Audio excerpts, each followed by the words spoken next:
ప్రపంచంలో అత్యంత అసహ్యకరమైన పూజ ఏదో తెలుసా?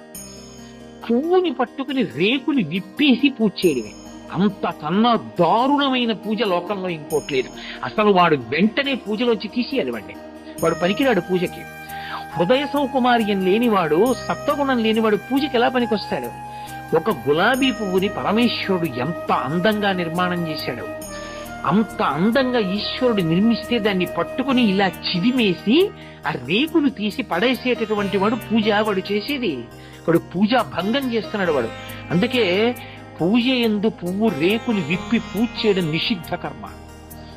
ఎవ్వరి మీదన్నా పువ్వుల రేకులు చల్లడం, పువ్వుల రేకులు వెయ్యడం, పువ్వుల రేకులు కింద పడ్డం, పువ్వుల్ని తొక్కడం, పూలు రేకులు విప్పి పూజ చేయడం, ఇవన్నీ దుష్కర్మాలు. ఎప్పుడూ చేయకూడదు అలాంటి తప్పు పనులు. ఎవడడిగాడు నీ దగ్గర ఎక్కువ పువ్వు లేకపోతే ఒక్క పువ్వు వే ఈశ్వరుడి మీద చాలు.